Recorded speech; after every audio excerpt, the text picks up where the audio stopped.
When a man insults a company, blatantly assuming a company's motives, and overall just being wrong a lot. Mother's Basement is about to snitch on me for watching anime on GoGo Anime, but I gotta watch anime somehow, buddy. And with that name being said, and yeah, probably from the title and thumbnail, but if not, this video is about Mother's Basement. I'll go over the points from 2 videos of his, those videos being what's happening to One Punch Man and does anime need good animation. Then I'll try to see the flaws in his opinions and points that he presents. And also explain why I think his description of One Punch Man Season 2's animation barely even qualifies as Sakuga. Is just super disrespectful and is also wrong. But let's just burn this bridge and start already. I will be honest, I'm going to be refuting his points out of order, or at least mostly out of order, a few. I think 1 or 2 points, but whatever.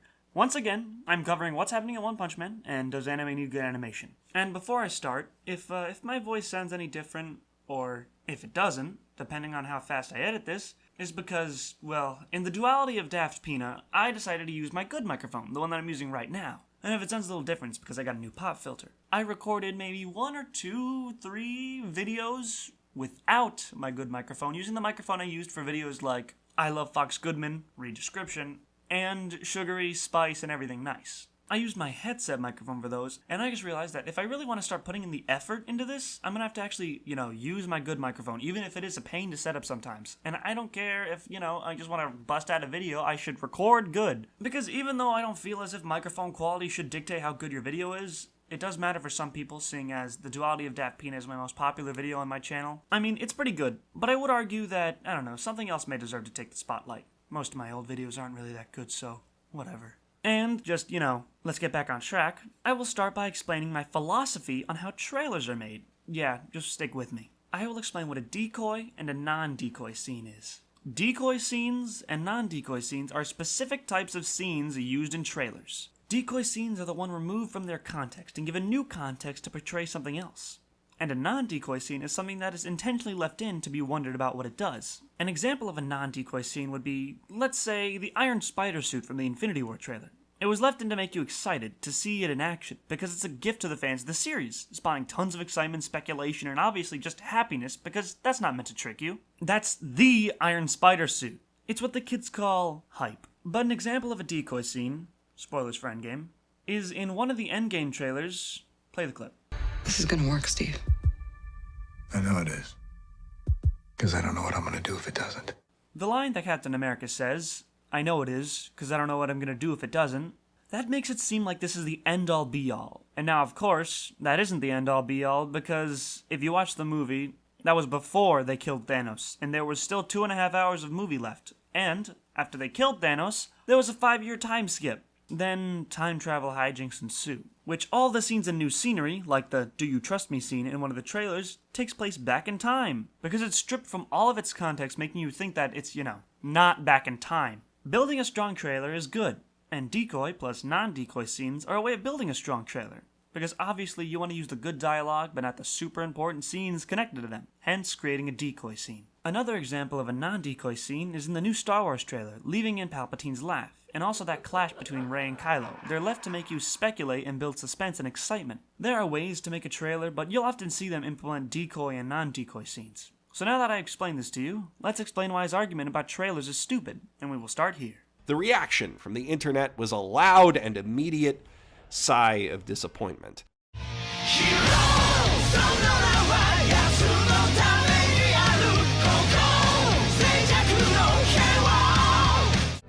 Chosen one! It was said that you would destroy the Sith, not join them! Just as a quick refresher, here's what the trailer released a month before the first season looked like.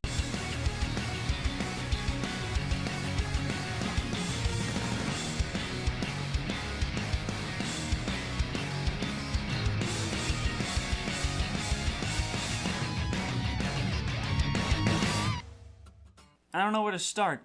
So I'll just start with how the trailer he plays is really just a PV, promotional video. Now you could say, oh, aren't all trailers PVs? And well, it's a double-sided thing. Not all PVs are trailers, but all trailers are PVs. Because a promotional trailer can promote anything, like toys. And I'd say that toy promotions aren't trailers. But maybe others think otherwise, so who knows. But to continue, let's just watch some of that official trailer that Viz put out. I'll just interject when the trailer stops.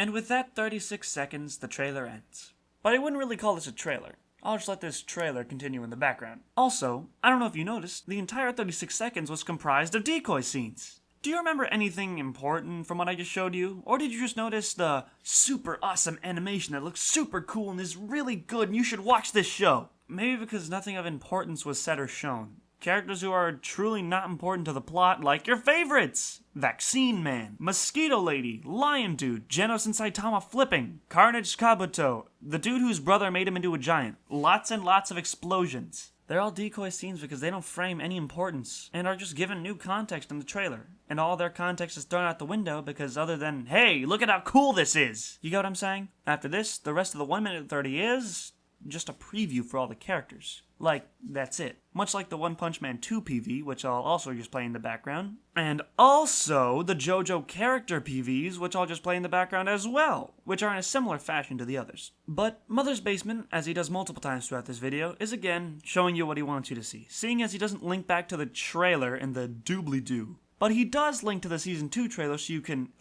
cringe at it. Oh my god, it's so bad. What the heck, this trailer's so bad. But back to Season 1 of One Punch Man, multiple trailers for a show and movie can exist. That's an obvious fact. But Season 2 only had one and one PV. And how about we look at Season 1's actual trailer, Play it. 圧倒的な力ってのはつまらないもんだ。ご覧ください。ものすごい爆発です。怪人による被害はこれまでにない規模の拡大を続けており、現在協会側で災害レベルを判別中との。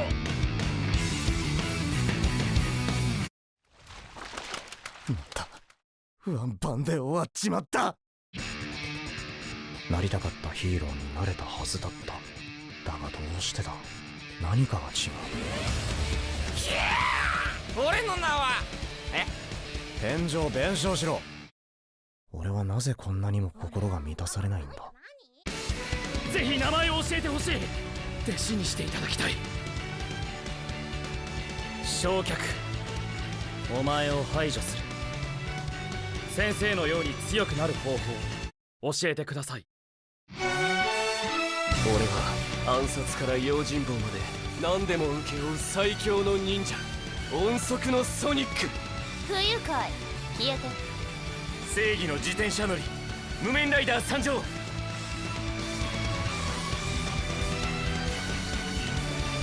恐怖も緊張も喜びも怒りも感じなくなってしまった。力と引き換えに人として大切な何かを失ってしまったのだろうか。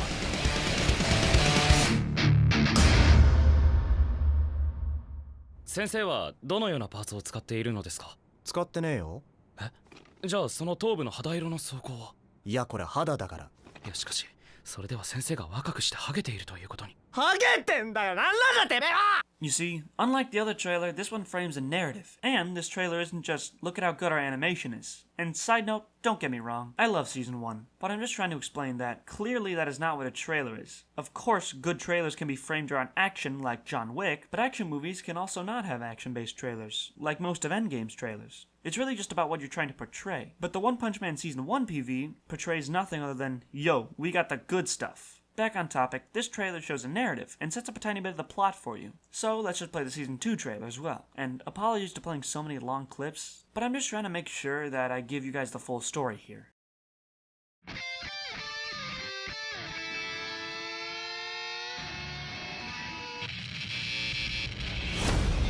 きっとこの男は何かある。絶対に何かあるはずだ。強さの秘密が。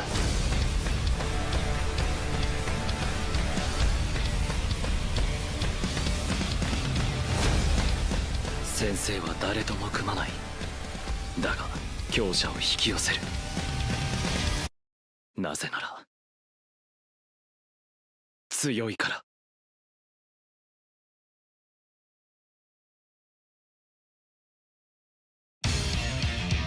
俺はガロー、怪人に憧れて修行し、数々の武術道場を潰してきた男だ。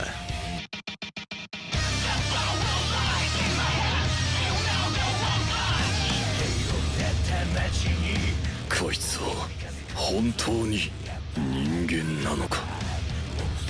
俺はカツアゲとヒーロー狩りは見逃さねえって決めてんだ。今じゃあいつがどれくらい強くなっとるか想像つかん。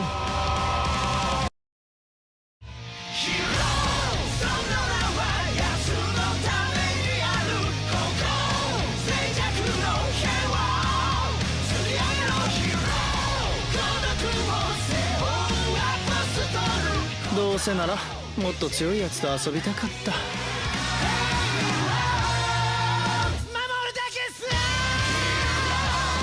よし行くか。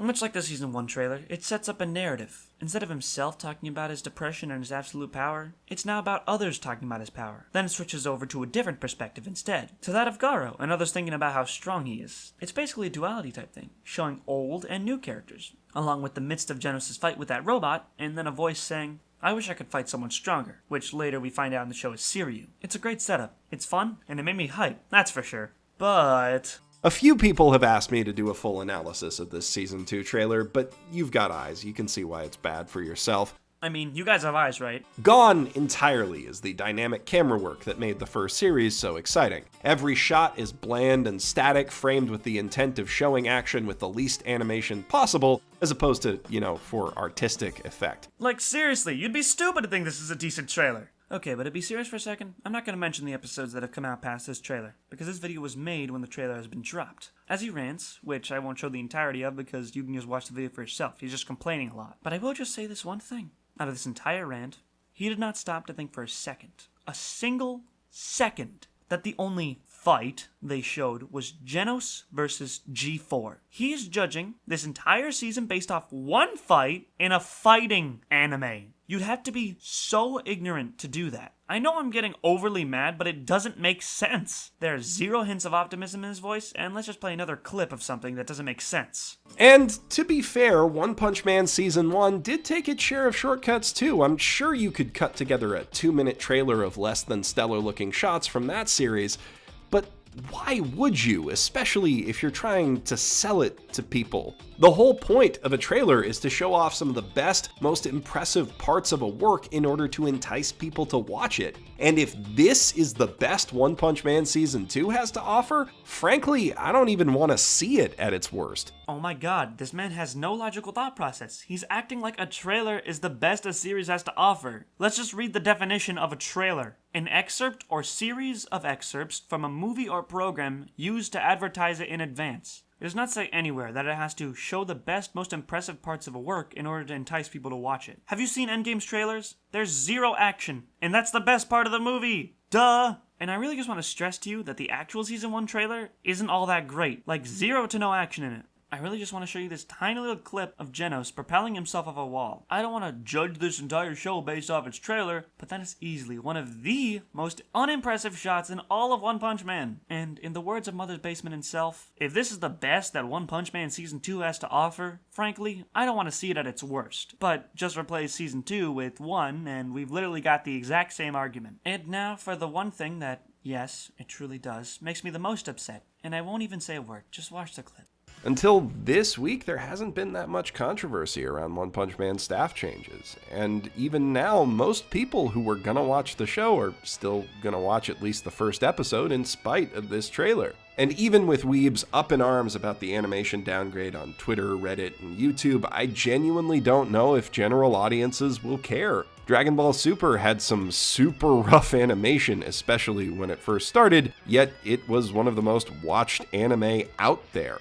The Dragon Ball Super comparison is what truly, honestly, boils my blood to its core. He's not lying when he says that, but he's only saying and showing you what he wants you to see. The worst and most upsetting part is the fact that he doesn't even try to sing Dragon Ball Super's praises. Not even for a single second. I find that so stupid. And yes, I plan to make a separate video on how dumb Super is when it comes to its animation. But he just leaves it at that. By the way, super rough animation, especially when it first started. Let's just ignore all that great animation, which I'll just play in the background as I talk. Of course, I'm not saying it's only comprised of good animation. No way. I have heavy upsets when it comes to Super. But it's comprised of good and bad. It's not all bad, it's just inconsistent, which can lead to bad animation. But that does not mean it can't create great animation either. Look, it's the simple fact that he's probably just exaggerating to get his point across, and boy does he like to exaggerate. But you're just setting up a false narrative if you lie like this, and don't give Super any credit whatsoever. Also, another time that he's just showing you what he wants you to see and not the full story. Now, just a side note that I really want to show you that in terms of what he's talking about, he doesn't really make much sense.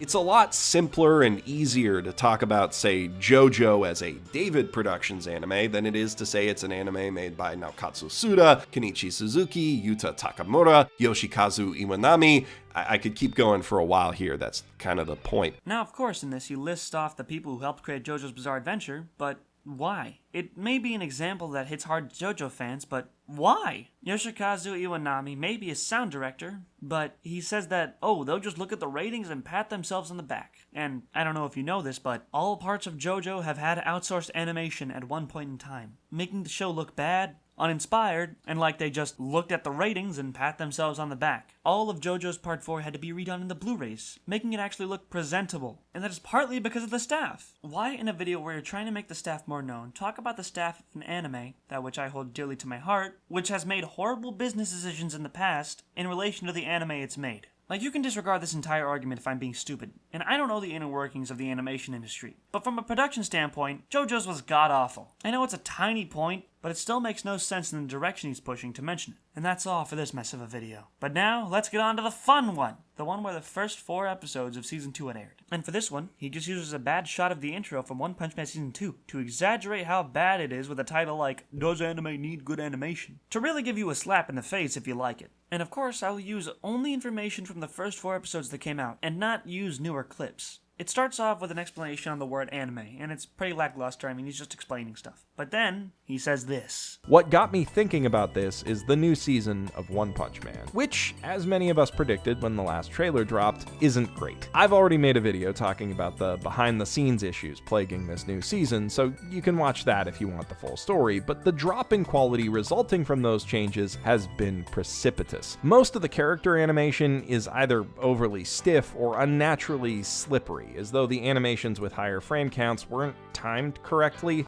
Oh boy.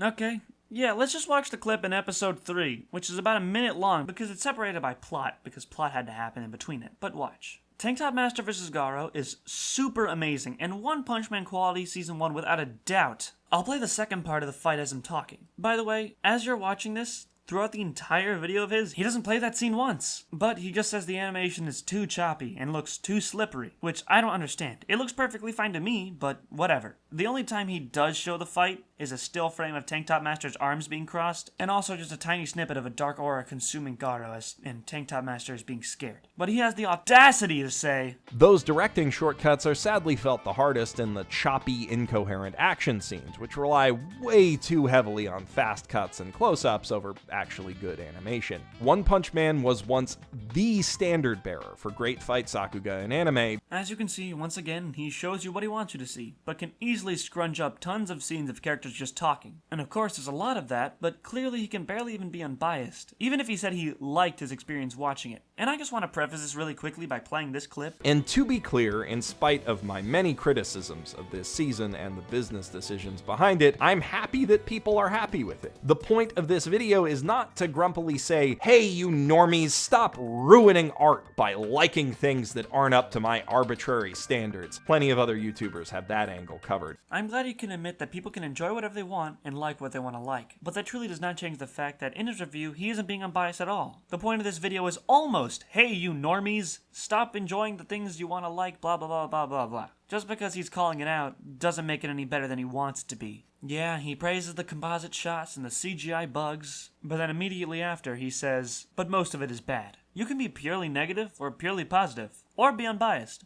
But he's just teetering the gate in order to properly insult One Punch Man the way he wants to. And the only reason his statements have any semblance of truth is because, as I've said this a few times already, he's showing you what he wants you to see. His arguments don't work, and his praising isn't fair because he's withholding information from the viewer. But enough about me rambling. I'm excited, because I can't wait to see the grave he dug himself into. but at its best, this second season barely even qualifies as Sakuga. There are only 8 shots from the 4 episodes that have aired so far on Sakugabooru compared to the 140-something from the first season, and almost all of them were animated by the same guy. His use of Sakugabooru, his own downfall. Now, it's kinda weird. I've been getting most of the anime clips I've been showing you from Sakugabooru. I mean, clearly he could have just checked Sakugabooru for Dragon Ball Super, right? Right? I mean, he even mentioned it in his first video. And on the other hand, if you spend a lot of time digging through Sakugabooru, MAL, or ANN, it's odd how he didn't just praise Dragon Ball Super or mention how it's not all bad. It's almost like he's just showing you what he wants you to see so he can sound smarter and seem right. Here's the worst problem with this Sakugabooru example. It's a website by Sakuga fans for Sakuga fans. But it's almost impossible to navigate the website, and I wanted to use the website that he sourced to prove him wrong. That's what I did with Dragon Ball Super. I literally cannot find OG Pokemon. There's no OG_Pokemon tag, but I can find a ton of newer Pokemon Sakuga. And also, I'm too lazy to watch all 145 One Punch Man Sakuga. If it's Genga, I exclude that. Genga is basically just storyboards. To check if they're worth being on Sakugabooru. But on Jojo's Part 3 Sakugabooru page, I found one which doesn't make any sense. Like, it's just 2 seconds. Watch.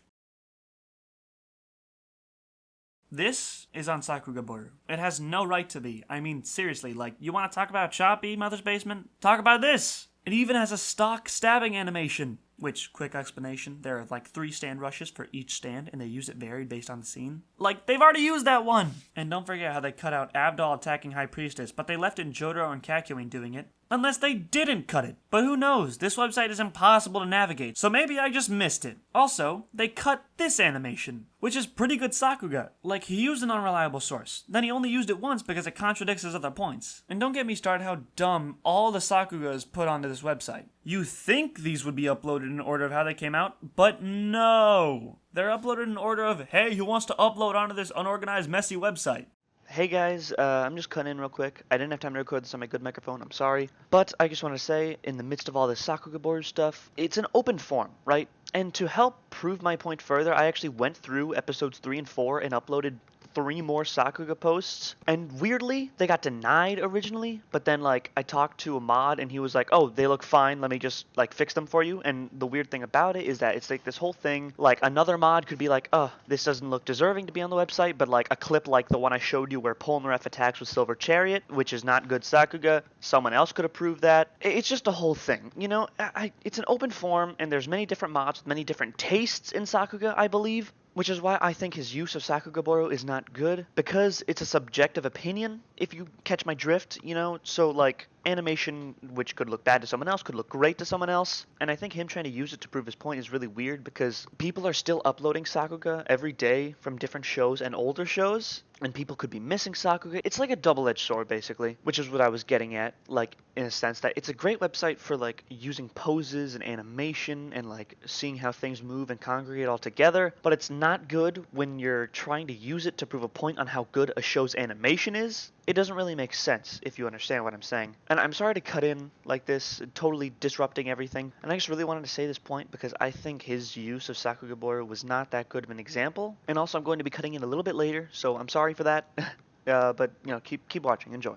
If you go to One Punch Man Season 1, and the front page is Deep Sea King, I'm pretty sure that the Deep Sea King wasn't the final boss, but okay, whatever you say, Sakugabooru. It's just overall unreliable in general, because it's an open forum where anyone can post anything. Cut off full Sakugas, undeserving Sakugas. It's good for studying poses and the speed of how characters move, pose, attack, and etc. But it's not good for when you're trying to prove a bad point, and your own source can be used against you. Oh, speaking of your own source being used against you, it's not exactly unheard of in the anime industry to sacrifice production values for timeliness. And generally speaking, it's a pretty successful strategy. Studios Pierrot, Toei, and OLM have built their entire business models around creating long-running series based on existing high-profile intellectual properties. By necessity, the animation in those shows, produced on tight deadlines, sometimes just weeks behind the material they're adapting, is rarely great, sometimes awful, and mostly just passable. But it's delivered weekly with almost no breaks in the ongoing story, even if they run out of ongoing story to adapt, which means that fans almost always have new content to enjoy, and new reminders to buy shit. Many of the anime produced using this model, Pokemon, Digimon, Yu-Gi-Oh!, Yokai Watch, Beyblade, Sailor Moon, One Piece, Detective Conan, Dragon Ball Z, Dragon Ball Super, Boruto, Boruto's Dad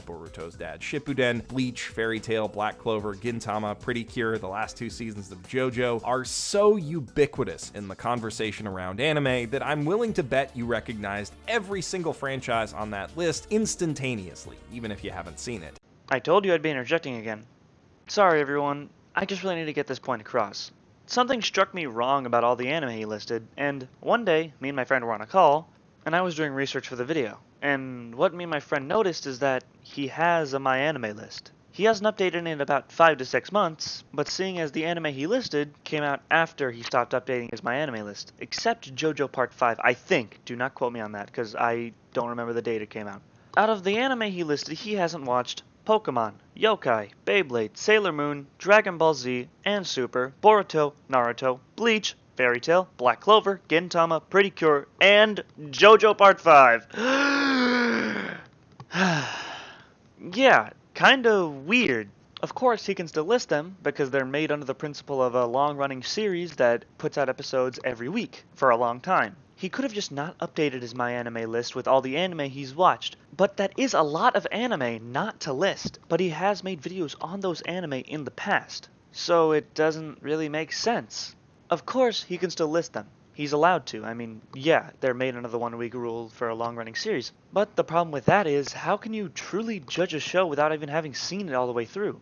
Or you, the viewer, just blindly take his word for it and agree that it's mostly passable without having seen it. I just find it kind of annoying, and this could all be a big coincidence, and he could have watched all these anime, but I don't know. I'm just using the facts that are presented in front of my face, and he didn't list them on My Anime list, which is pretty weird. But he's made lots of videos about them, so I don't know what to believe. But if he hasn't watched these anime, it's awfully rude of him to say that the animation of the shows is mostly just passable, which wouldn't really make sense if he hasn't seen any of these series, and this is a long list of series. Obviously, one of them has to stand out differently.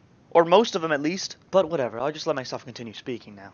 To Sakugabooru it is! The audacity of this man. He just really hates giving anime that don't meet his high standards praise. But as I tell him why he's wrong, I'll just play the clips of the anime he mentioned in the background. I like how in the last video, he didn't want to discredit JC staff, then he attacks Toei with like literally 0 examples. He just lists off some anime and calls it a day. Obviously, I don't want you to take what I say and blindly believe it, and a mere few clips may not convince you at all, but if you truly wanted to see how incorrect he is, just watch the anime. I'm almost 100% sure that some of those dislikes were from how many Naruto fans he managed to upset. And obviously one for me, but that's besides the point. Naruto and Dragon Ball Z have pulled out stunning animation, and I've watched the shows. I mean, he talks about a model way of running things that Toei did, then he just has nothing to prove for it. I know I'd certainly still make this video if it were an hour long, and he actually showed some examples, but I assume most of the anime on that list have great Sakuga, and I'd also assume that they have compelling stories. If One Punch Man had super great animation, but a horrible, incomprehensible story, I know I wouldn't watch it, but someone else might. Who knows? I have no control over you, but I implore you to watch the other anime he mentions so that you can get a first-hand view of that, he's not really being truthful. But I mean, he's just being unfair in general by saying, by necessity, the animation in those shows, produced on tight deadlines, sometimes just weeks behind the material they're adapting, is rarely great, sometimes awful, and mostly just passable. Really? Mostly just passable? I don't get you, man. I know I got mad throughout this video, but I just don't understand where Mother's Basement is coming from. Mostly because half the time, he's just plain wrong. Like I said, he's just showing you what he wants you to see. And when he listed off those anime, he wanted you to see nothing. Because people with half a brain, or watch the anime he mentioned, probably know that that's not true. I wish he were unbiased, because maybe this would be a good video if he was, and I would actually be able to understand where he's coming from, and maybe agree with what he's saying somewhat, while also being able to correct him on future mistakes. I don't doubt that Mother's Basement makes good content, but these 2 videos are bad. To put it in anime terms, these 2 videos are the episode 5 of Dragon Ball Super of bad, but the rest of the content is probably good. Sorry to give such a big break in the middle of this criticism. I really just wanted to say this before the video ended, but I also wanted to give some time for these clips to play. But to get back on topic, and tying this into what I was talking about, I can agree with him on one thing.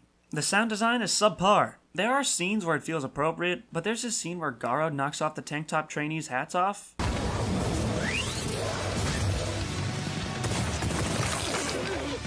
It just doesn't sound right. It doesn't sound like their hats are being knocked off. It sounds like there are water balloons being exploded to attack them. But visually, that's not what's happening. I had to rewatch their scenes to understand that their hats were being knocked off, because the sound had lied to me. Also, this one where Siryu knocks out Lightning Max, and it sounds super over the top.